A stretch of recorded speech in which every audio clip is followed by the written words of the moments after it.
मागणे ते एक तुझ प्रती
मागणे एक तुझ प्रती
आणि करून काय नामाग तुझा आणि करून काय नामाग तुझा या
मागणे ते एक तुझ प्रती आहे, मागणे ते एक तुझ प्रती आहे, देसी तरी पाहे पांडुरंगा या संतांसी रे देई, अनेक तुझ काही माग तुका म्हणे आता उदार तू होई, तुका म्हणे आता उदार तू होई, मज ठेवी पाये संतांची या या संतास निर्वेची माझी अनेक तुझे काय न माग तुझ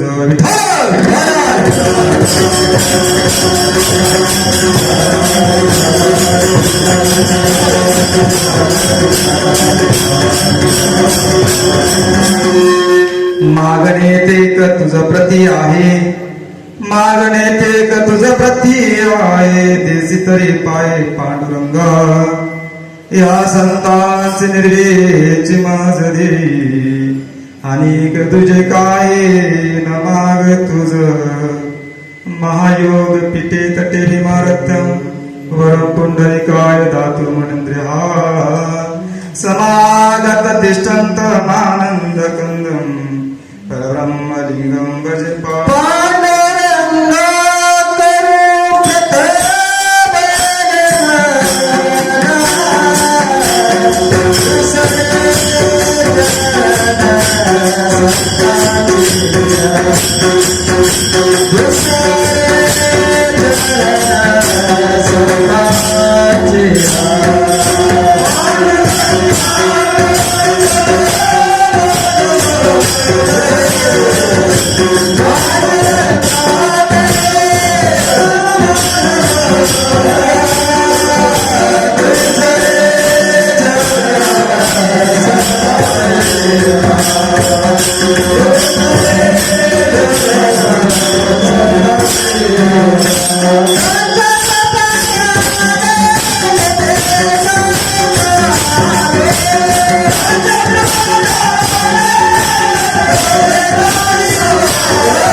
दुसरे चरण संतांची त्यांच्या कृपाचा विस्तार बाबाजी सद्गुरु दास तुका ओम नमो ज्ञानेश्वरा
ओम नमो ज्ञानेश्वरा करुणाकर दयाला तुमचा अनुग्रह लाभो पावन झालो जगाचरी मी काहीच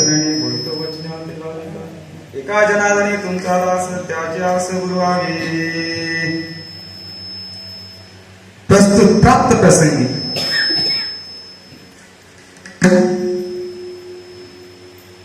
चिंतन किंवा नामसंकीर्तन घडण्यासाठी किंवा करण्यासाठी ज्यांचा अभंग घेतलेला आहे ते जगताचे जगद्गुरु देऊ निवासी सगळ्यांच्या परिचयाचे असणारे, तुम्हाला माहिती नाही असले तुकोबराय सगळ्यांच्या परिचयाचे, आणि त्या तुकोबरायांचा 3 चरणाचा अभंग मागणीपार प्रकरणात आहे.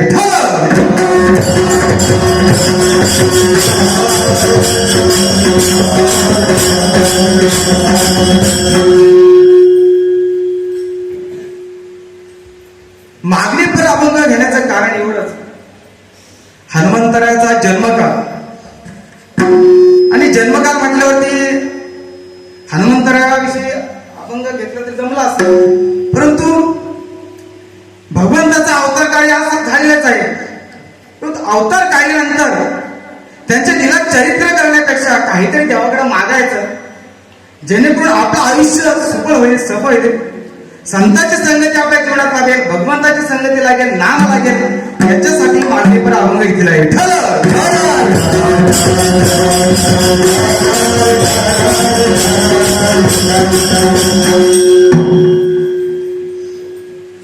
अभंगाचा सारासार विचार करायचा म्हटलं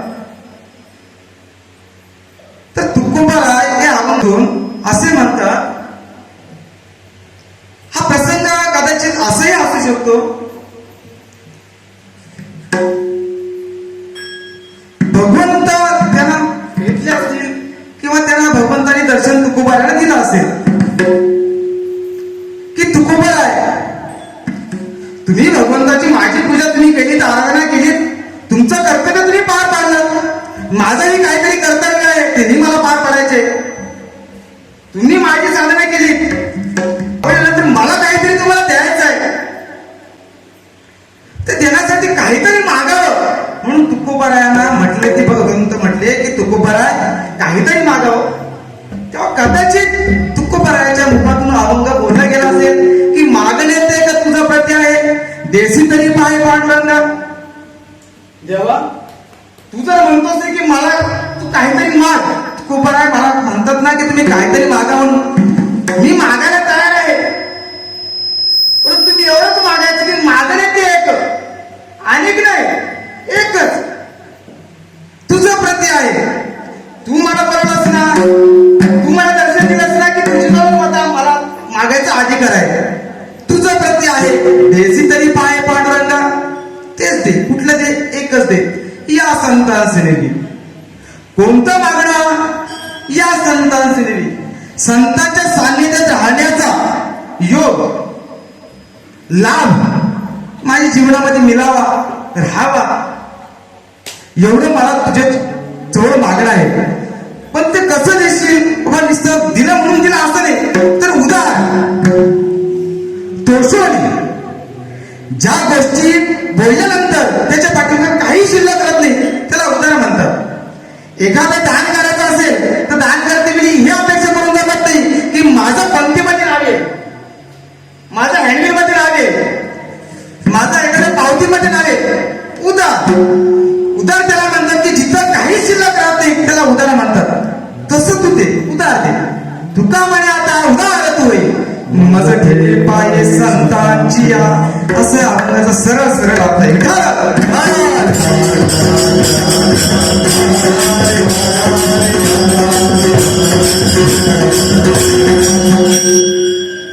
प्रस्तुत अभंग घेण्यापूर्वी थोडासा पर्याय द्यायचा असं की आज हनुमंतराचा जन्मकाळ आणि आज तुम्ही ग्रामस्थ मंडळी सकाळपासून जन्मकाळही केला असेल, आज पालखी तुम्ही सकाळी फिरवली असेल, बरोबर की नाही. आनंदाचं वातावरण, मंगळदायक असा हा दिवस आणि दिवसाची सुरुवात सकाळपासून अगदी नामस्मरणामध्ये तर अगदी रात्र झोपेस आपल्या नामस्मरणामध्ये घालवायचे. आणि त्या अनुषंगाने मज पामाराला तुम्ही इथं आमंत्रित केले. ज्यांच्या माध्यमातून मला इथे येण्याचा योग आला ते आमचे सीताराम महाराज घोडवे यांच्या माध्यमातून मला इथे येता आलं. तुमचं ग्रामस्थाचं नियोजनातून, सगळ्यांच्या नियोजनातून इथे खजिनदार असतील, उपाध्यक्ष असतील, सल्लागार असतील, सेक्रेटरी, सहसचिव, सगळे जे काही पदाधिकारी असतील, अगदी लहानापासून थोड्यापर्यंत ज्यांनी कोणता तरी अभ्यास निर्माण करून मला इथं आमंत्रित केले, ते सगळ्यांच्या चरणी मस्तक हे पायावरी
वारकरी संतांच्या ही जी हुबी आहे, या हुबीमध्ये कलाकार सगळे गेले.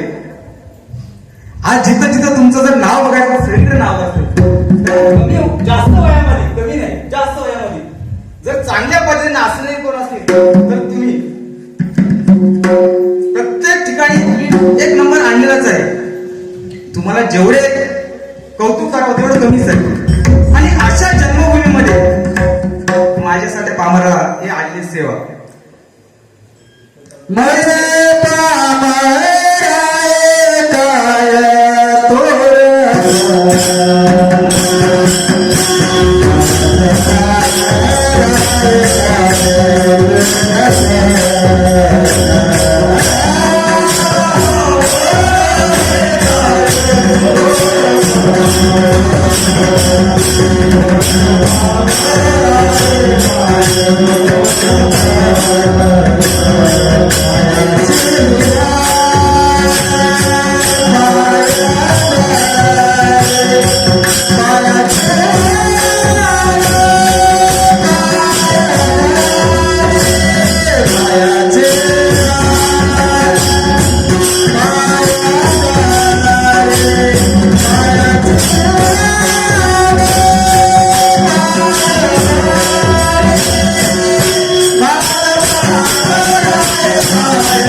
पामर आहे काय थोरपण. सगळ्यांच्या चरणी दंडवत घालून, हनुमंतरायांच्या चरणी दंडवत घालून, स्वानंद सुखनिवासी सद्गुरू स्वामी गणेशनाथ महाराज, परमपूज्य मावली शिवतरगडीचे संशोधक श्रीमंत अरविंदनाथ महाराज यांच्या चरणी दंडवत घालून सेवेला प्रारंभ.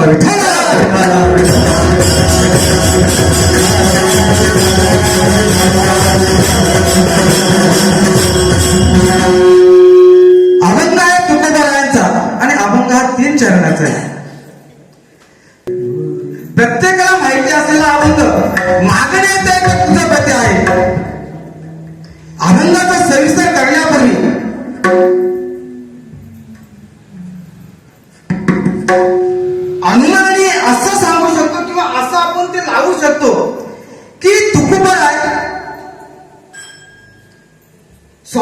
शकत नाही की मागणे ते का तुझं प्रती आहे.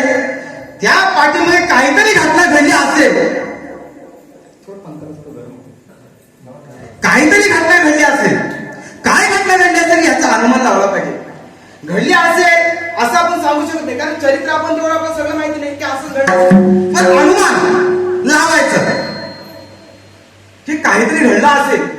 मग काय घडलं असेल असं तुकोबारांच्या जीवनामध्ये की तुकोबारा म्हणावं लागलं की मागणे ते का तुझं प्रती आहे. तुकोबारा हे पंढरी आणि आनंदीचे आषाढी कार्तिकी विसरून नकम्मच सांगत असे तुझं पांडुरंग. पांडुरंगाने सांगितली वारी ही तुकोबारा सातत्याने करायचे. 6 महिन्याची वर्षातून 2 वाऱ्या आणि अशा इथे वेगळ्या, तसे 4 वारे पण मुख्य 2 वाऱ्या आषाढी आणि कार्तिकी. वारी करत असताना तुकोबारांच्या जीवनामध्ये असा कदाचित प्रसंग घडला असेल, अनुमान आपल्याला लावायचा आहे. घडलेला असेल असं पण धरून चालायचं नाही, पण अनुमान लावायचं आहे. धर्मजल करत तुकोबारा पंढरपूरला गेले. विठोबाराचं भजन करत रामकृष्ण हरी भजन करत पंढरपूरला गेल्यानंतर पंढरपूरची एक प्रथा आहे. काय प्रथा आहे? पंढरपूरला गेल्यानंतर लगेच दर्शन घेऊन जमतं का? मग काय करावं लागतं? चंद्रभागेत स्नान, विधी तो हरिकथा. चंद्रभागेमध्ये पहिले स्नान करावं लागतं, नंतर बरोबर पुंडलिकाचं दर्शन, त्याच्यानंतर आपण वारीला लागतो. बरोबर की नाही? तुकोबाराचं तसंच झालं. चंद्रभागेचं दर्शन केलं, पुंडलिकाचं दर्शन घेतलं आणि वारीमध्ये उभे राहिले चालत नामदेव पायरी चोखा वगैरे सगळे करत तुकोबारा जो गाभारा आहे आणि गाभाऱ्याच्या समोर कीर्तन मंडप आहे, त्या कीर्तन मंडपाच्या समोर आले. आल्यानंतर पुढे काय आहे? बरोबर गरुड खांब आहे. गरुड खांबाला आपण काय करतो? लोटांगण घालतो, मिठी मारतो. तिथं लोटांगण घातली तुकोबाराने आणि पुढे चालले. गरुड खांब पाहिल्यानंतर गरुड खांबासमोर आणि ती पाहिल्यानंतर तुकोबाराला आनंद झाला. अनेक जन्माची पुण्य आठवण पडली झाला की खरंच माझं अनेक जन्माची पुण्य असेल. असते पुढे चालले. पुढे मूर्ती तुकोबारा लोटांगण घालते, चरण स्पर्श करते विठुरायाचा. तुकोबारा विठुरायाला पाहते, बघताय आणि विठोबा तुकोबाराला पाहतात. अशी किती सुंदर मूर्ती आहे, ज्या मूर्ती पाहिल्यानंतर आपल्याला आनंद किती आनंद होतो. तुकोबारा एकच काय म्हणतात की ती मूर्ती पाहिल्यानंतर भाग गेला, शील गेला, अवघा झाला आनंद. जी मूर्ती पाहिल्यानंतर कोणताही क्षण दुःखाचा राहत नाही, पण आनंदाचा क्षण मात्र आपल्या जीवनामध्ये निर्माण होतो. आणि तो क्षण तुकोबारांच्या समोर निर्माण झाला. तुकोबारांच्या डोळ्यामधून आनंदाचे बाहेर पडू लागले. पांडुरंग परमात्मा उभे राहिले, समोर आले आणि पांडुरंग परमात्मा म्हटले, तुकोबारा हो माझ्या दर्शनाला तुम्ही आलात आणि तुम्ही रडता का? काय एवढं कारण आहे? तुकोबारा म्हटले, पांडुरंगा अरे मी तुझं तर निश्चित बघताय, निष्ठावंत बघताय, हाडाचा वारकरी आहे का? कारण आषाढी कार्तिकी मी तुझी वारी करत आलेलो आहे. पण वारी करत येऊन सुद्धा मला असंच वाटतं की माझं कोणतं एवढं भाग्य आहे की मला तुझी सेवा घडते. तुकोबारांना पांडुरंग म्हटले, तुकोबारा हे तुझे भाग्य नाही, कारण तुझ्या घरामध्ये असणारी जी पिढी आहे माझी भक्ती करत आली, म्हणून तुझ्या पात्रामध्ये भक्ती केलेली आहे.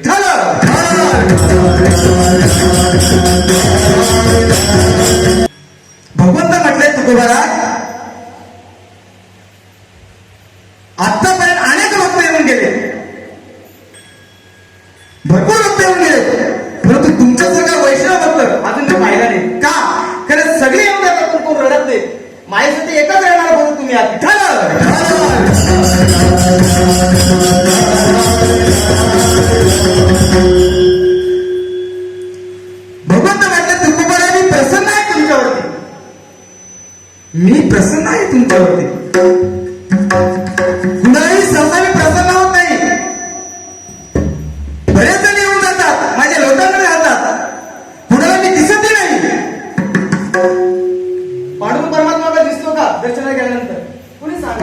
बसतो असं आलो बस बघायला भेटतो का?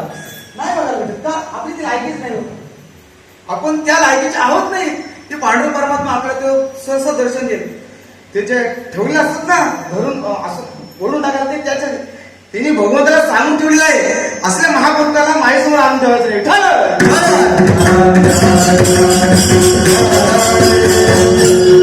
पांडुरंग परमात्मा म्हटलं तुकोबरा आहे, तुमच्यासारखा निष्ठावंत भक्त नाही, म्हणून तुम्हाला काहीतरी द्यायचंय, काहीतरी मागा. निष्ठावंत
निष्ठावंत भाव भक्तांचा स्वधर्म.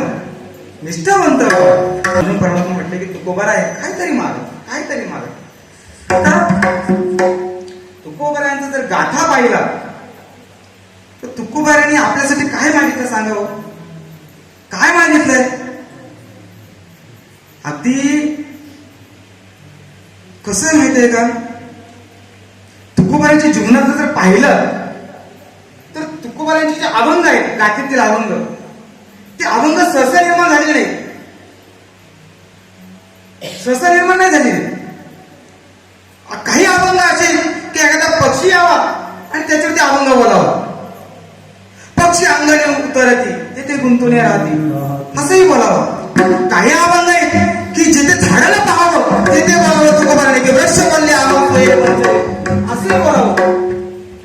काही अभंग आहेत की ती गाढवावरही तुकोबरायांचे अभंग आहेत. खंती देणं करावा कोणी गाढव तुकारा असे अभंग आहेत. म्हणजे तुकोबराचे असं कुठेच अभंग नाही की त्या अभंगावरती तुकोबरायांचं कोणतं तरी चरित्र आहे, कोणतं तरी कथा आहे, कोणतं तरी अनुमान असेल असं नाही की त्याच्या वाटे काहीतरी खरं आहे किंवा सत्यता आहे, कुठंतरी काहीतरी घडलेलं असेल. अशा उद्देशाने अभंग त्यांनी तुकोबरायांच्या मुखातून उधळलेले. मग ते तुकोबराचं असे कोणते अभंग आहेत का तर त्यामध्ये म्हटलं की नाही मला काहीतरी पाहिजे, मला संपत्ती पाहिजे, मला धन पाहिजे, नाही ना असं म्हटलं. शिवाजी महाराजांनी आणलेला नजराना जर तुकोबराने जर टाकून द्यावा तर तुकोबरा कसे म्हणतील की मला पाहिजे म्हणून? नाही ना. मग पांडुरंग परमात्मा असे का म्हणतात की तुकोबरा काहीतरी मागा? तुकोबरा पांडुरंग परमात्मा माहिती नाही का की तुकोबरा काहीच मागू शकत नाही? न जाणता तुम्हाला कळेल ते अंतर हे परमात्माला माहिती नाही का? सगळं माहिती आहे. आपण काय करतो, काय खातो, हे सगळ्या गोष्टी जर पांडुरंग परमात्माला माहिती तर तुकोबराच्या जीवनात काय माहिती नसेल तरी परमात्मा का असं म्हणतात की काहीतरी मागा?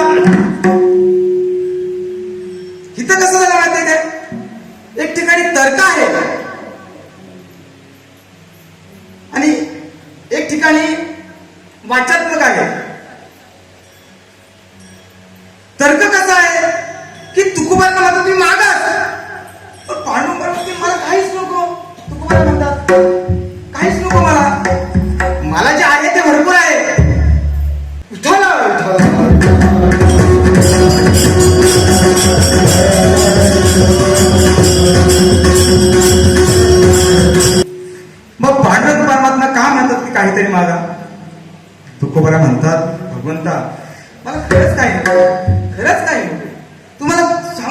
नाही का? मला खरंच नको काय? अहो काहीतरी मागव. अहो नको. अहो काहीतरी मागव. अहो नको. मग का नको? देव म्हणतात भगवंता मदत का नको? कारण का? तेव्हा तुकोबरा म्हणतात भगवंता तुम्ही खुशाल आलो, तुम्ही देव आहात, परमात्मा आहात, विश्वाचे चालक आहात, तुमच्यासाठी काय आहे? तुम्ही सगळं द्या, पण मला का नको? कारण आहे. कारण आहे. ज्या गोष्टी माझ्या वडिलांनी आतापर्यंत माझ्यासमोर आणून ठेवलेले त्या जर मी सोडल्या आणि मी जर तुमच्यासारखं म्हटलो की मला द्या, तर त्यांनी म्हटलं कुठेतरी खोटं ठरेल ना.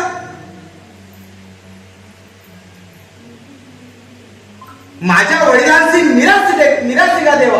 तुझी चरण सेवा जर त्याने असं सांगून ठेवलंय तर मला मागून कसं जमत? नाही मागून जमणार ना. नाही जमणार. माझ्याकडे जे आहे त्यात मी समाधानी आहे. हेवी ज्या आनंदात तैशी ते राहावे द्यावे समाधान. ज्यात मी समाधान आहे, पण त्याच्यामध्ये मला तुम्ही कशाला अडथळा आणताय? मला नकोच ना. असं तुकोबारे वारंवार म्हणतात, पण परमात्मा काही ऐकायला तयार नाही. तुकोबारे तुम्हाला घ्यावंच लागेल, घ्यावंच लागेल. तुकोबारा म्हणतात नाही पांडुरंग, मला घेता येणार नाही.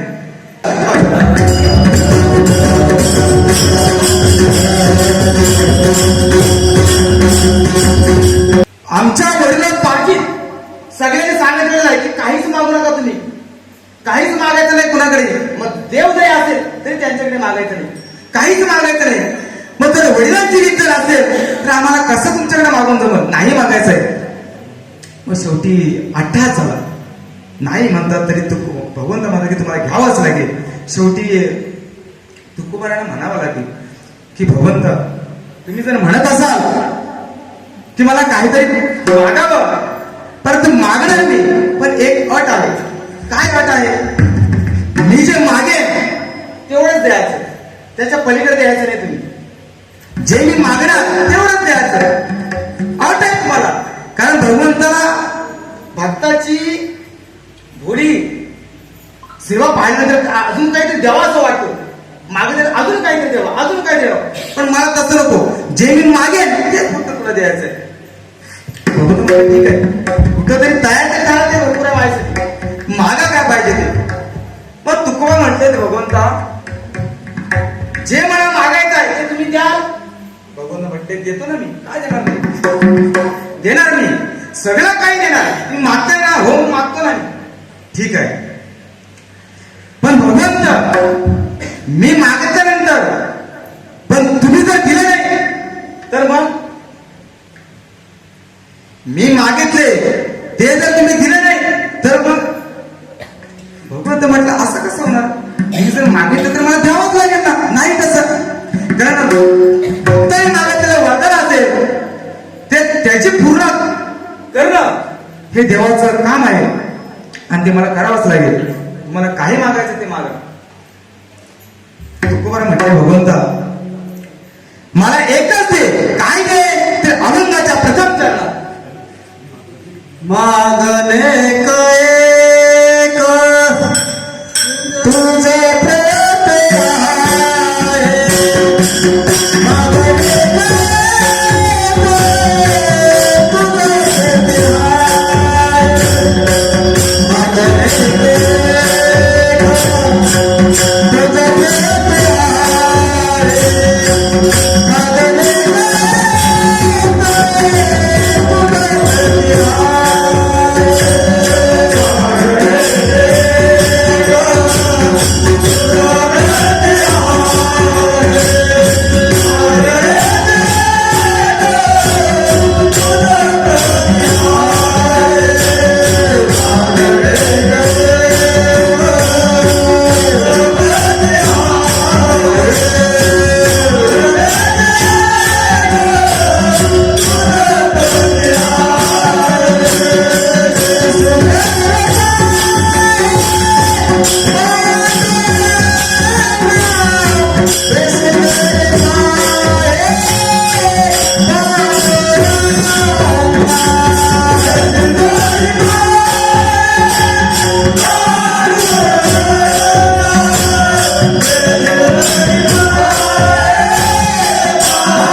माग म्हणून, नाही तर तुझ्याजवळ मागणार आहे. देसी तरी पाय पांडुरंगा, एकच मागणं आणि तूच दे. कोणतं मागणं? मागण येते एक तुझं होते. आता तुम्हाला मानताय माहितीये की इथं भगवंत जर येणार आहे तर तिथं तर्क आहे, आणि तर्क असल्यानंतर तिथं कुठेतरी बुद्धी सुद्धा लावली पाहिजे. जिथं देणार आहे तो तर्काने देणार आहे, पण मागणारा सुद्धा बुद्धिमान असला पाहिजे. एक प्रसंग असा आहे, रामायणातील प्रसंग आहे. ज्यावेळी प्रभू रामचंद्राने वालीला झाडाच्या पाठीमागून मारलं, वालीला झाडाच्या पाठीमागून मारलं, आणि मारल्यानंतर गतप्राण धरणीवरती जमिनीवरती पडला. आणि ही वार्ता, ही घटना वालीची पत्नी तारा हिला ती समजली की माझा पती गतप्राण झालेला आहे, मेलेला आहे, प्रभू रामचंद्राच्या धनुष्याने तो मेलेला आहे. हे ज्या वेळेला समजलं त्यावेळी ती त्या ठिकाणी आली. तर्क आणि बुद्धी त्याच्यात मी फरक सांगतोय. तिथं आल्यानंतर तारा प्रभू रामचंद्राला म्हणते, प्रभू वालीला तुम्ही मारले, वाली जो माझा पती आहे, आणि तुम्ही वालीला मला का मारली? काय तुमचा एवढा द्वेष आहे? तुमची दुश्मनी काय आहे? कोणत्या कारणामुळे तुम्ही मारले? प्रभू रामचंद्राचं असं होतं, त्यांचा तो एक नियमच होता त्या वेळेला. असा त्यांचा एक नियम होता की त्यांच्याजवळ जो शरणी आहे तो फक्त प्रभू रामचंद्र असं म्हणेल की प्रभू मी तुमच्या आश्रयासाठी आलो आहे, मला फक्त तुमची सोबत पाहिजे, साथ पाहिजे. ज्याच्या वेळी मला संकट पडेल त्या वेळी फक्त तुम्ही मला मदत करावी. असं कोण म्हणेल की त्याच्या पाठीमागे भगवंत उभे राहिलेच. मग तो शत्रू असेल, मित्र असेल, कोणी असेल. वालीचा आणि प्रभू रामचंद्राचा इथं काय मित्र पण नव्हता, दुश्मनी पण नव्हता, किंवा त्यांची अशी ओळख आपल्याला काहीच नव्हती. वनवासाला जाताना झालेली भेट. प्रभू म्हटले की माझा मित्र नाही आणि शत्रू नाही, मग तुम्ही मारलेत का? मला याचं उत्तर द्या. कोण म्हणते? तारा म्हणते. तर प्रभू म्हटले, तारा मी मारली याचं एकच कारण की सुग्रीव हा माझा मित्र आहे, आणि मित्राने मला दिलेले शब्द ते पाळायचे होते. सुग्रीव म्हटला की मला याच्यापासून त्रास आहे, प्रभू तुम्ही याला मारायचंय. त्याच्या शब्दा खातिर मला त्याला मारावं लागलं. माझा मित्र होता, मित्राची मी आज्ञा पाळली म्हणून त्याला मारली. यात माझा वय पण काही नाही किंवा माझा याच्यामध्ये काही हेतू नाही. बरं, तारा नाही म्हटली की प्रभू तुमचं जर ह्याच्यामध्ये हेतू जर नाही आहे मग तुम्ही का मारले? तुमचा मित्र आहे का? नाही. तुमचा शत्रू आहे का? नाही. मग वालीला मारलेच का तुम्ही? प्रभू म्हटले, आता काय मारली तर मारली, आता काय जिवंत तर करू शकत नाही, मारली मी. तारा म्हणते की प्रभू तुमच्या मुलं, माझं तर पती मेला, पण तुमच्या मुलं काय झालं तर मला विधवा म्हणून आज मला वावरायला लागतंय. विधवा मी कुणाच्या मला झाला? तुमच्यामुळे झाले. का? तुम्ही मारले म्हणून आज विधवा झालेली आहे. दोष तुमच्या जवळ आहे, कारणीभूत तुम्ही आहात. भगवंत म्हटलं, मी कारणीभूत कसं काय? विधवा तुला मी केला? हो म्हटलं, तुम्हीच केला. वालीला कोणी मारला? मी मारली. मग विधवा तुम्हीच केली? हो, मीच केली. मग तुम्हीच जर केली असेल तर त्याला दोष करत तुम्हीच आहात. मी दोष दुसऱ्याला देऊ शकत नाही, तुम्हीच आहात. प्रभू म्हटले, मग तुझं म्हणणं काय आहे? तारा म्हणते, माझं फक्त एकच म्हणणं आहे, जो माझा सौभाग्य, वाली हा माझा सौभाग्य आहे, पती आहे, आणि त्याला तुम्ही मारली, मला बाकी दुसरं काही नको, त्याला फक्त जिवंत करा, एवढंच फक्त मला पाहिजे. काय करा तुम्ही? जिवंत करा. तर प्रभू म्हटले, अरे मी काही वेडा आहे का? सुग्रीव म्हणाला की मला, अरे तू म्हणतेस त्याला जिवंत करा, म्हणजे मी माझी बायको सोडून का तुमचीच मार्गायची सोडून राहायचं काय? मी माझ्या बायकोला शोधायला चाललोय, आणि एक म्हणायचं माझ्या मित्राला मारा, तू म्हणतेस माझ्या नवऱ्याला जिवंत करा, मी हे बंद करत राहायचं का? नाही म्हटले. तारा म्हणते तुम्हाला जिवंत करावंच लागेल, अन्यथा हा दोष कसा मुक्त कसा होणार? तर्क हा ताराचा आहे. तारा एकच माहिती होतं की माझं जिवंत पद फक्त झाला पाहिजे. तिथं तर्क लावत होते ती. प्रभू रामचंद्राला विचार पडला की आता तर्काने चालणार नाही, आपल्याला बुद्धी लावावी लागेल. काय बुद्धी लावायची? मेलेला माणूस जिवंत करू शकत नाही, परंतु मेलेल्या माणसाची जिवंत न करता जी म्हणत आहे तिचा आपण संभ्रम दूर करू शकतो. भगवंत म्हणले तारा, हा जो तुझा पती आहे मेलेला आहे, हा तुझा आहे ना? खरं म्हणते माझा पती. अहो तुम्हीच मागे म्हणून तुम्ही काय म्हणाला की माझा पती जिवंत करा म्हणून. माझा आहे म्हणून तर राहिला नाही. तुझाच आहे ना? माझा आहे. हा जो वाडी आहे, हा नदी आहे, जो जमिनीवर पडलेला तो काय आहे? नदी. तर तू घेऊन जा. हा जर मृत, ज्याला बोलता येत नाही, ज्याला चालता येत नाही, हा जर तुझा जर पती म्हणत असेल तर तू त्याला घेऊन जा. आणि दुसरी बाजू, हा जर नको असेल तर याच्यातून जर आत्मा निघून गेलेला आहे, तो जर पती म्हणशील तो घेऊन जा. बोलायला समज आहे काय? माझं डोक्यावरच आहे का ना कोणाच्या? तू जर देह म्हणत असेल की माझा पती आहे तर हा देह घेऊन जा. तू तुझ्या कामात असेल ते घेऊन जा. आणि जर देह नसला पाहिजे असेल तर आत्मा जर तुझा आहे पतीचा तर आत्मा घेऊन जा. तू तुला पाहिजे ते घे. ताराची तूट पेटली. देह जर माझा पती गेला तर तो काय उपयोगाचा नाही, कारण विधेला तो सौभाग्य म्हणून लागू शकत नाही. आणि जर आत्मा जर बोलायचा असेल तर आपण मिळू शकत नाही, तर तो प्राप्त करू शकत नाही. कारण तो अविनाशाच्या पलीकडे असलेला हा आत्मा आहे.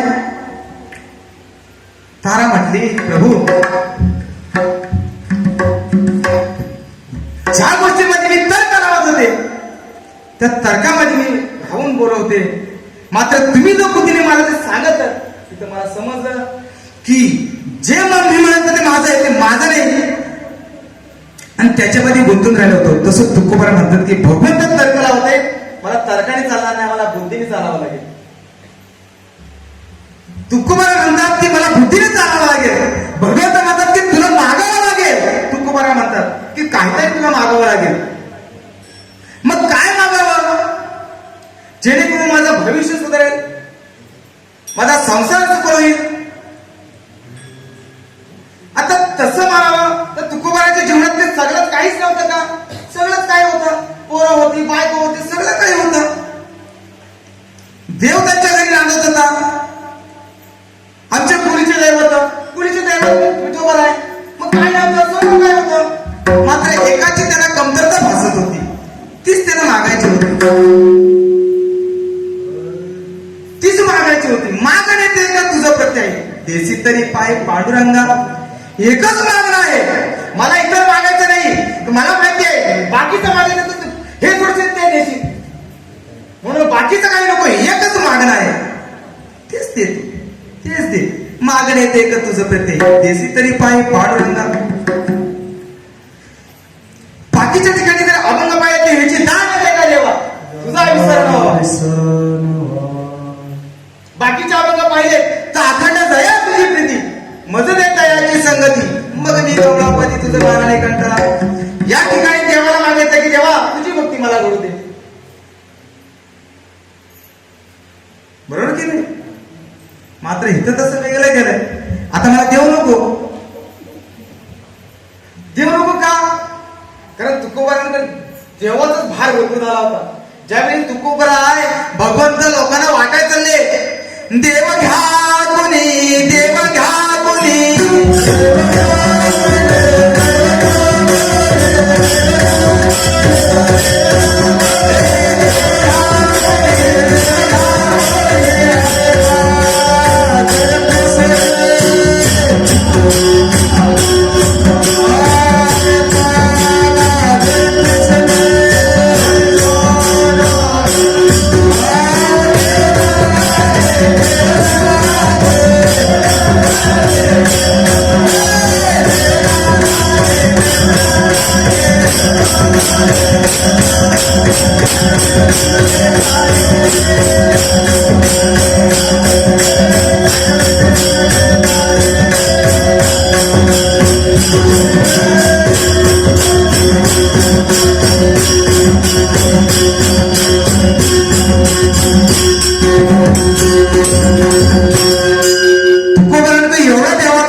असं नाही कीर्तनाच्या माध्यमातून नंतर म्हणाल की डॉक्टरवरती देव घेतला आणि म्हणते देव घ्या तसं नाही. कीर्तनाच्या माध्यमातून गावगावामध्ये जायचं आणि म्हणायचं की देव घ्या देव घ्या. मी तुम्हाला सांगायला आलोय, ऐका देव घेऊन आलोय. पण लोक काय खायला असतील त्याकडे काय कमी खायला असतील काय ती तशी देव न लगे आम्हाला देवच नको का तर आमच्याकडे एवढं घरात नाही आहे तर देवाला ठेवायला जागा नाही आहे. देव नको मग एवढं जर असं तुकोबर म्हणते नाही मला देव तेही टाकून दिलं. देवाबद्दल मागायचंच नाही. धन पण नको, संपत्ती नको, काही नको. तुकोबर ना भगवंत म्हटले एक ठिकाणी की तुकोबर आहे. तुम्ही म्हणता मला धन नको, मी नको, संपत्ती नको, मग तुम्हाला वैकुंठ देतो. वैकुंठ तिथं बराच काय आहे.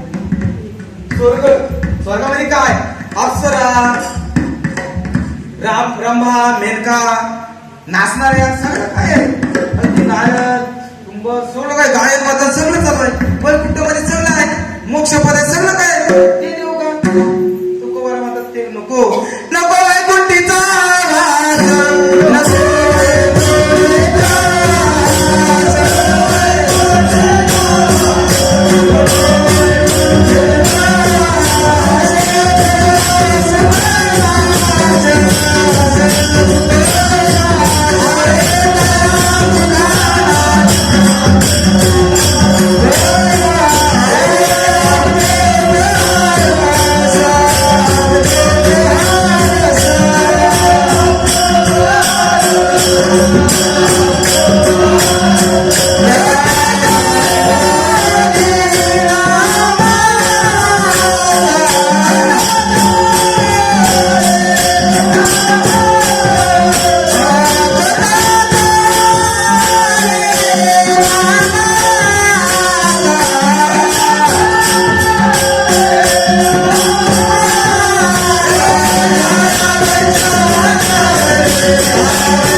जे वैकुंठ तुम्ही म्हणताय नको वैकुंठाचा नाश आहे तया सुखानाश. जे इथं सुख आहे तिथे वैकुंठामध्ये मला मिळेल का. सुख नाही तिथं दुःख आहे. इंद्राधिक भोग नव्हे ते इंद्राधिक भोग नव्हे ते घोर असंच आहे ना. हे भोग आहे हे मला नको. वैकुंठाची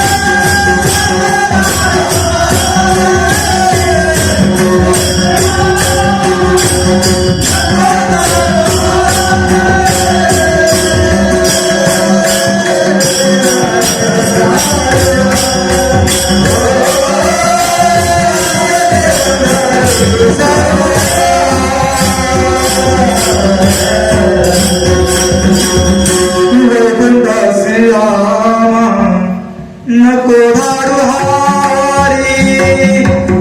वैकुंठ नको. तुकोबारांना भगवंत म्हटले तुकोबारा तुम्ही म्हणता मला देव नको, मी नको, तुम्हाला संपत्ती नको, वैकुंठ नको, स्वर्ग नको, मग तुम्हाला पाहिजे तरी काय. ज्याने तुम्ही सुखी व्हाल असं तुम्हाला काय पाहिजे की तुम्हाला तेच पाहिजे, बाकीचे काहीच नको. काय पाहिजे तुम्हाला. तर तुकोबाराय म्हणतात भगवंता ज्या गोष्टी मला पाहिजे त्या गोष्टी तुम्हाला सांगतो.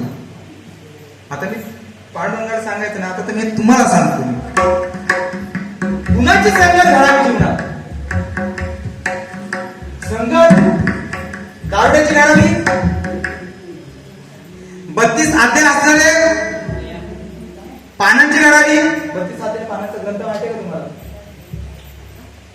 32 नाही, माफ करा, 52 पानांचा अध्याय. माफ करा, 52 पानांचा अध्याय माहिती आहे? नाही. माहिती करून घ्या. 52 पानांचा अध्याय. संगत कुणाची करावी? जीवनामध्ये संगत ही चांगली पाहिजे. कुणाची करून जमत नाही. तुकोबा म्हणतात की ज्यांनी संगत चांगली केली तो आयुष्याला हितलाभ झाला किंवा त्याचा संसार सोबत झाला. एक सांगून जातो तुम्हाला. ज्ञानेश्वर महाराजांनी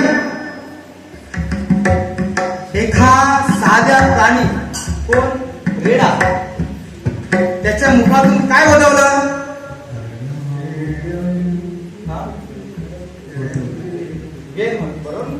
वेद. आता रेडा आहे आणि प्राणी आहे, बरोबर की नाही? मात्र संगत कोणाची? संतांची संगत, ज्ञानेश्वराची संगत, साधूची संगत, बरोबर की नाही? संगतीचा परिणाम रेडा भेद बोलला. ज्या ज्ञानेश्वर महाराजांनी जिथे ज्ञानेश्वरी सांगितली तो ठिकाण नेवास आहे. त्या ठिकाणी जो दगडीचा खांब आहे त्या खांबाच्या पाठीमागे टेकून ते ज्ञानेश्वरी सांगायचे. खांब कुठे आहे? पाठीमागे आहे. आहे कसला? दगडाचा आहे. ज्ञानेश्वर महाराजांच्या खांबाकडे कधीच पाहिलं नाही. मात्र संगत, त्या संगतीचा परिणाम आज मात्र तिथं अखंड नाम यज्ञ चालू आहे. तिथं वारकरी जमतात, कीर्तन होतो, महोत्सव होतो. संगत त्या दगडाला ज्ञानेश्वर महाराज झाली. संगतीचा परिणाम. संगतीचा परिणाम असा आहे की संगतीने चांगले राहतात. तुकोबारा सुद्धा तेच म्हणतात की भगवंता मला संगत पाहिजे चांगली. मला जे मागायचं आहे ते तुमच्याकडे मागायचं. संगत चांगली पाहिजे. मग संगत कुणाची मला पाहिजे? काय मागायचं आहे? तुम्ही म्हणता ना की मला तुम्हाला काय पाहिजे ते मागायला. तुम्हाला हे नको, तुम्हाला ते नको, तुम्हाला काय पाहिजे? मला एकच पाहिजे, ते अभंगाच्या तुझ्याच्यानं. या संतांची निरावी हेची मजले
हेची मदती आणि का तुझे काही न मागे तुझ. या संतांशी भगवंत म्हटले की तुकोबर आहे. हो तुम्हाला चांगलं चांगलं मी देत होतो आणि संतांचं तुम्ही मागता की मला संतांच्या ठिकाणी किंवा संतांचं पद मला द्या किंवा संतांची संगती मला द्या. पण एवढ्या संतांच्या संगतीमध्ये काय आहे? काय एवढं आहे? तुम्हाला वैकुंठ देतो तेही नको तुम्ही म्हणतात, स्वर्ग देतात तेही नको तुम्हाला संपत्ती ते. मग संतांचं काय? कितीतरी लोक संत माहिती जातात तर संत कुठलेच नाही सरळ. मग तुम्ही संतांच्या संगती का मागता? एवढं काय संतांमध्ये आहे? तेव्हा तुकोबारा म्हणतात की भगवंता संतांमध्ये काय आहे हे तुम्हाला काय करणार. संतांची संगती ही अनमोल आहे. संत दर्शनी आला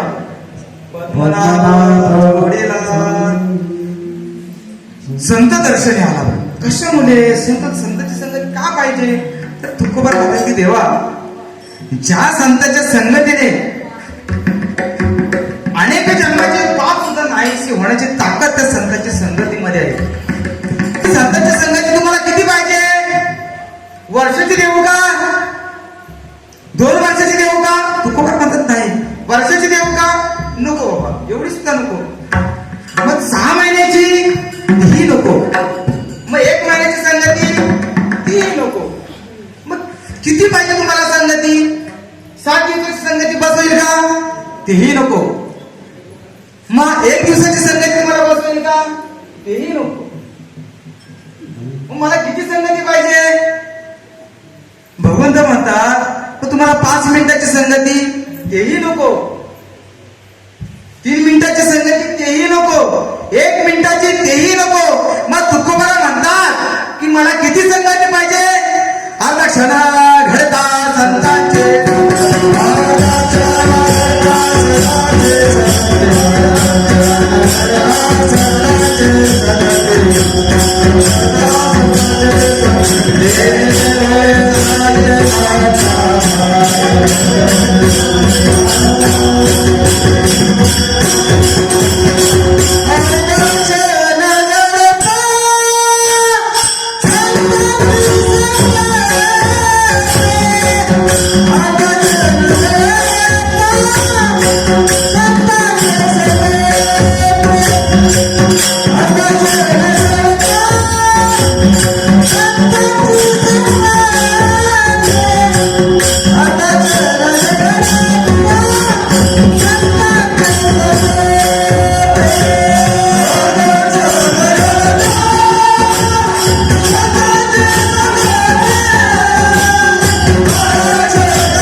तेने होय शांती महत्पापा संत संग दे अनिल प्रवाही. अर्धाक्षण करतात. अर्धाक्षणाची संगती सुद्धा मला भरपूर आहे आणि तीच मला पाहिजे. जर तुकोबारायांना अर्धाक्षणाची संगती जर मिळाल्यानंतर त्यांचे महत्पाप अनेक जन्माचे पाप जर नाही होत असेल तर आपण अर्धाक्षणाचे देवाच्या द्वारे उभा क्षणभरी साधी गेल्या. मग जर अर्धाक्षणाची संगती जर आपल्या जीवनात जर घडली तर आपले पाप नाही काय होणार?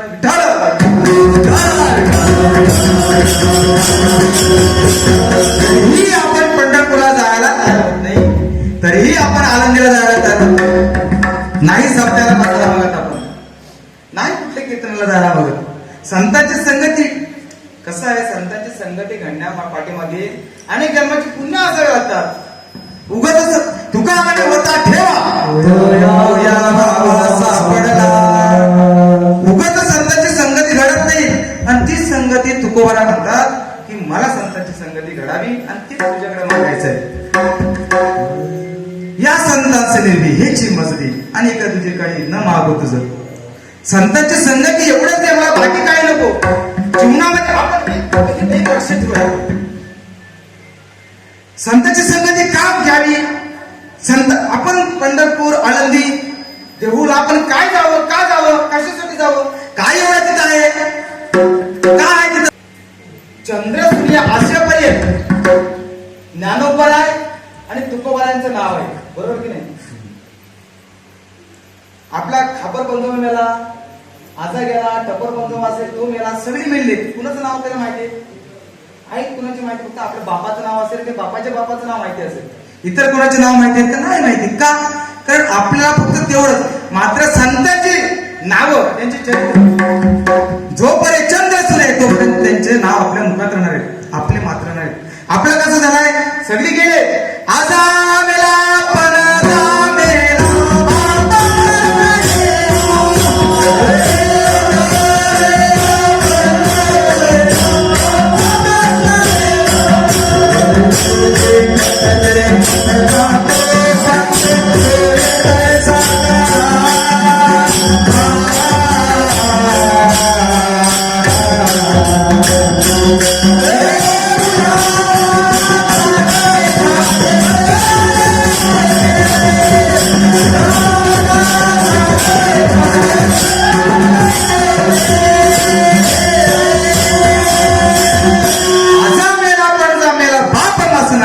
देखत देखत नातू पंत तो सगळी झालंय, कोण राहणार नाही.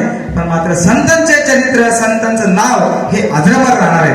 म्हणून त्यांची संगती करावी, कुणाची संगती करायची नाही. तेच तुकोबारा भगवंताला म्हणतील, मला एवढीशिवाय करणार तर संतांचे संगत आणि तेच तुझ्याकडे मागायचं आहे. मला इतर दुसरं काही मागायचं नाही. ज्या गोष्टी पाहिजे ते संतांकडे मागायच्या. भगवंत द्यायला तयार आहे, पण तू देण्या अगोदर जर संतांना जवळ घेतलं तर संत लगेच आपल्याला जवळ घेतील. कसं आहे, आमदाराकडे जायचं असेल तर आमदाराकडे जाऊन डायरेक्ट जमत नाही. कोणतरी हे असेल पहिले त्याला धरावं लागतं, मगच त्यांची भेट होते. तसं आहे, पहिले संत नंतर भगवंत विठ्ठल.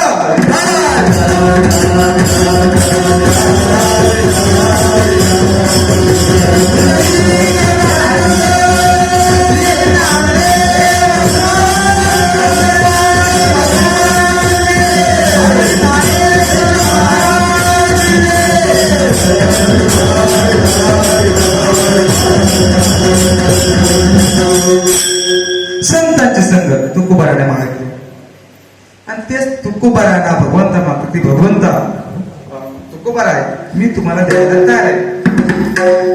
तुकोबारा म्हणतात की भगवंता तुम्ही जरी दिला, तुम्ही देणार यात काही शंका नाही, पण देत असताना मात्र दोषोणी द्यायची. दोषोणी आता विश्वास मध्ये देवी दोषोणी म्हणजे काय की कोणतेही पाठीमागे इच्छा संकल्प, मला हे दिल्यानंतर माझ्यासाठी काहीतरी कर, असं काही नसताना उदाहरणार्थ करणारे मला ते द्यायचंय. ते अभंगाच्या तिसऱ्या चरणात तुका म्हणे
तुका म्हणे आता उदार तू होई मज ठेवे पाय संतांची या तू उदार अंतकरणाने उदार हो आणि मला संतांचे चरण पकड मला घडू दे एवढंच तुको बरं आहे. त्या अभंगातून भगवंताजवळ मागणं मागतात मागण येते का तुझं प्रती आहे. मला संतांची संगत घडू दे. का संगत घडू दे कारण मला दुसरं काही नाही काय सगळं काय मात्र संतांची संगत जर घडली तर अनेक जन्माचे पाप नाहीसे होऊन पुण्य माझ्या पदरात पडतील म्हणून मला संतांची संगत घडू दे असे तुको बरा म्हणतात.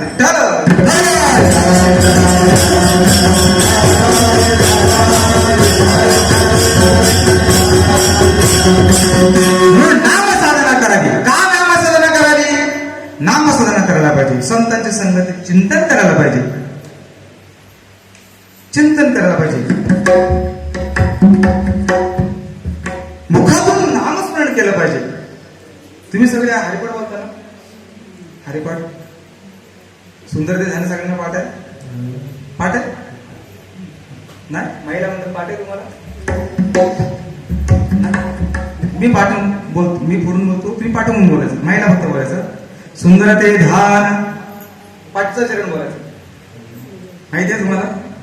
नाही तुम्हाला माहिती आहे. सुंदर ते ध्यान करकटेवरी तुळसीहार आवडी निरंतर मकर कुंडले कंठी कौस्तुभमणी विराजित तुका म्हणे माझे पाहिन श्रीमुख. काय बाया हो संतांचं एखादं तरी आम्हाला पाठ असत्या. जर जेवायला जर आपण बसलो ना जेवायला बसलो तर आपल्याला नातवाला जर लाडू भेटला ना ए लाडूवाल्या अरे थांबे थांबे अरे लाडूवाल्या ए अरे इकडे अरे माझ्या नातवाला लाडू भेटला केवढा जोरात ओरडतो. पण भजन एखादा अभंग बोलला एखादा चरण बोलला कशाला लावायला पाहिजे. एकाच बोलायला काय सुटणार आहे. जीवनात एखादा तरी अभंग आपल्याला पाठ पाहिजे. एखादा तरी. तुम्ही सगळे बैठकीत सगळे नाही ना वारकरी संप्रदाय. वारकरी संप्रदाय ना बैठक असो किंवा वारकरी संप्रदाय सगळे एकच आहे. पण एखादा तरी अभंग आपल्याला पाठच पाहिजे. निदान सुंदर ते ध्यान एक तरी अभंग पाठ असावा.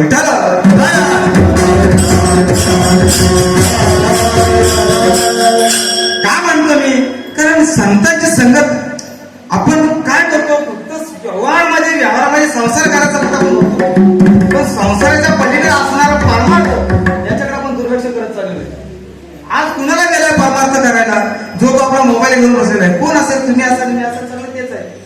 मोबाईलवर आज काही दिसत नाही आणि मोबाईल मध्ये काय नाही सगळं आहे. युट्यूब जर चालू केलं तर आखी ज्ञानेश्वरी अभंग गाथा एकनाथ भागवत सगळं सगळं काही दिसतं. थोडंसं जर इकडे लक्ष दिला तर थोडं बरं होईल. संतांची संगती घडली पाहिजे. संतांची संगती घडेल कधी जर आपण त्याचा जर विचार जर करू तरच.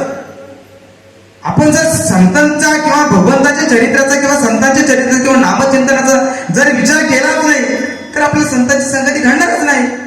ती घडण्यासाठी आधी आपल्याला विचार करावा लागेल की आपल्याला काय करायला पाहिजे. उद्याचं आयुष्य आपल्या हातात आहे का याचा विचार आपल्याला करायला पाहिजे. उद्याचा सूर्य उगवल याची आपल्याला शाश्वत नाही. उद्या आपण सकाळी उठू याचं आपल्याला अजून खरं वाटत नाही की आपण उठणार. म्हणून जीवन जगत असताना प्रत्येक वेळ प्रत्येक काल प्रत्येक समय मिनिट सुद्धा आपल्याला भरपूर आहे. कशासाठी भगवंताचा ध्यास करण्यासाठी त्याचं नामस्मरण करण्यासाठी.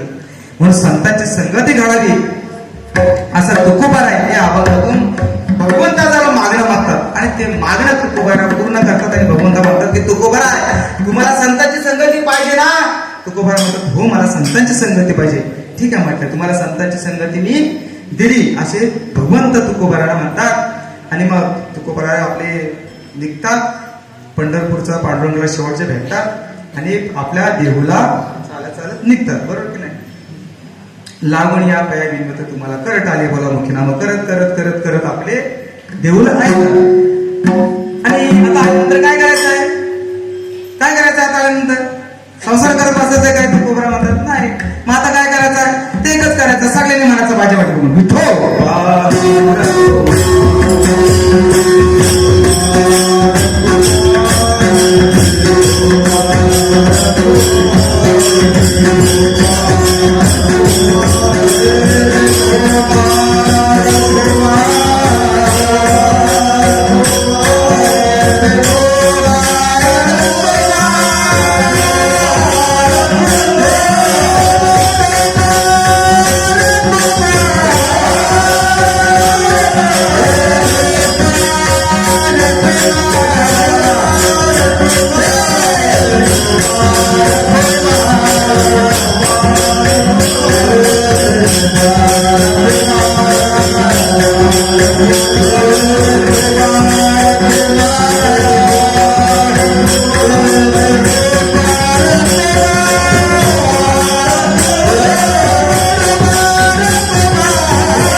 मागणे ते एक तुझ प्रती आहे देसी तरी पाहे पांडुरंगा या संतांस निर्वेची मजदी आणि एक तुझे काही न मागू तुझ तुका म्हणे आता उदार तोय मज ठेली पाये संतांची या संतांस निर्वेची मजदी आणि एक का तुझे काही न माग तुझ.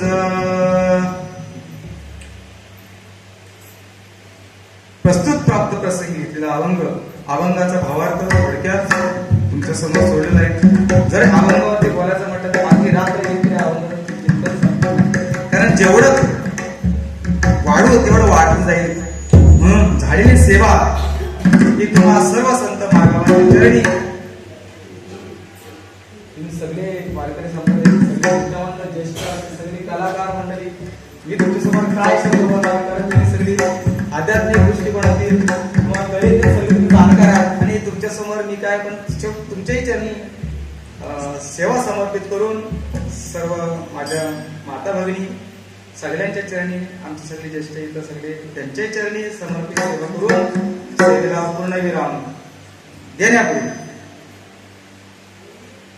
तुम्ही भजन केलात, मी भजन केलं. आम्ही मी आणि हे आम्ही दोघं जणच करायचं का भजन? आम्ही काय उत्तर घेतलाय का आम्ही भजन करायचं? नाही ना. मग भजन तुम्ही पण तुमच्या लोकांना म्हणतच नाही, विठोबाराकर कोण म्हणतच नाही. आता तुम्ही बोलायचं ज्ञानेश्वरा, ज्ञानेश्वरा ओम नमो श्री ज्ञानेश्वरा.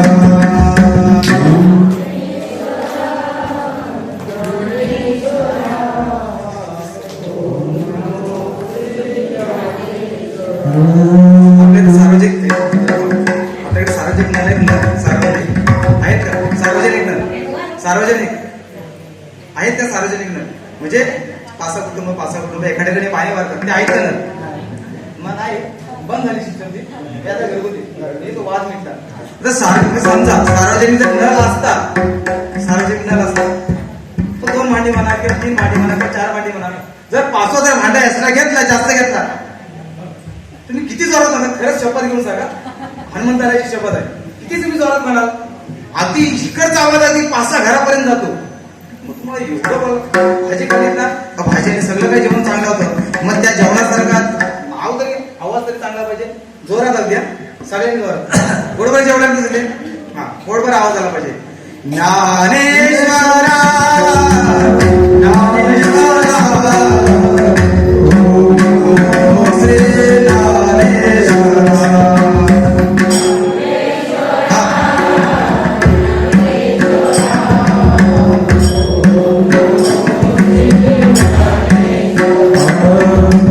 ज्ञानेश्वरा ज्ञानेश्वरा ओम श्री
तुम्हा सर्व संत महात्माची चरणी सेवा समर्पित करून तुम्ही मला इथे या ठिकाणी बोलून काय छोटेसे माझ्याकडनं सेवा करून घेतली. जे काय चांगलं असेल भगवंताचं असेल संतांचं असेल ते तुम्ही आत्मसात करून त्याच्या जीवनामध्ये जिथं तुम्हाला उपयोग होईल तिथं त्याचा वापर नक्कीच करावा. कारण संतांचे शब्द किंवा भगवंताचे शब्द हे आपल्याच्या फायद्यासाठी कधी ठरतील हे सांगू शकत नाही. म्हणून त्याचा जीवनात वापर करावा. चांगलं असेल ते घ्यावं, चुकीचं असेल ते मला परत द्यावं, जेणेकरून मला त्याच्यामध्ये सुधारणा करता येईल. झालेली सेवा भगवंताच्या आणि माझे गुरुवर्य स्वानंद सुकुमार सद्गुरू स्वामी गणेशनाथ महाराज तपणोदय आदिनाथ महाराजांच्या चरणी सगळ्यांच्या चरणी समर्पित करून सेवेला पूर्ण विराम. तुकाराम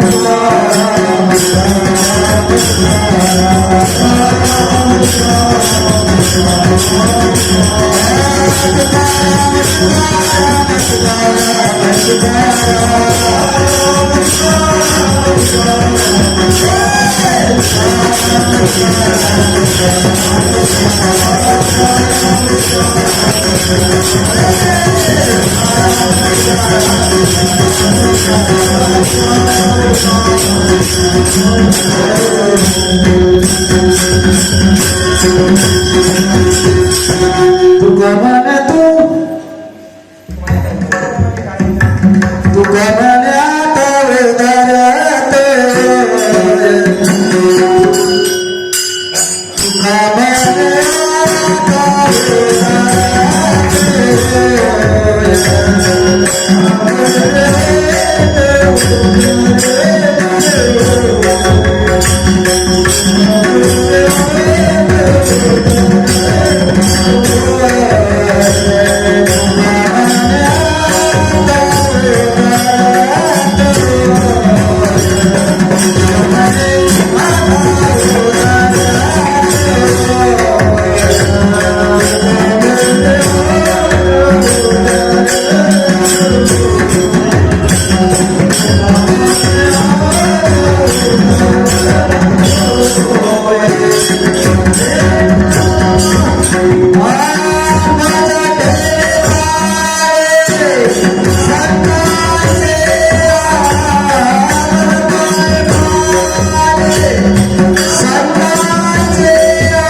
कीर्तन माझी एक संकल्पना अशी आहे, मी कीर्तन करतो. काही कीर्तनकार कीर्तन करतात, तुम्ही त्यांना पाकिट देत असाल, बरोबर की नाही? पाकिट देता की नाही? का पोळ नाही, पाकिट देत नाही. माझी संकल्पना अशी आहे की मी कोणत्याही कीर्तनकारचा पाकिट घेत नाही. मला एकही रुपयाचं शिवायचं नाही मला. कारण तुकामाने घेती देती तेही नरका जाती. जो देणारा असेल, आपण सप्ते करतो, मोठमोठे सप्ते करतो, 1000, 2000, 20000, 30,000 रुपयाचे पण कीर्तनकार असतो. काय आपण त्यांना साध्य करतो? पैशाने कीर्तन किंवा नामस्मरण कीर्तन पैशाने मिळत नाही, त्याला आत्मसात आनंदाने करावा लागतो. म्हणून माझी संकल्पना आहे, माझी एक संकल्पना आहे की मी कीर्तनाचे पैसे घेत नाही, एकही रुपया मला घ्यायचं नाही. हा, जे काय द्यायचं असेल ते हे माझ्याकडे असतात, त्याला तुम्ही काय तुम्ही खुशीने द्यायचं असेल तर तुम्ही देऊ शकत ना. एवढीच माझी तुम्हाला कडकडीची विनंती. जबरदस्ती करा. बुवा घ्या, बुवा घ्या, मला एकही रुपयाला शिवायचं नाही. जय ठाकरे.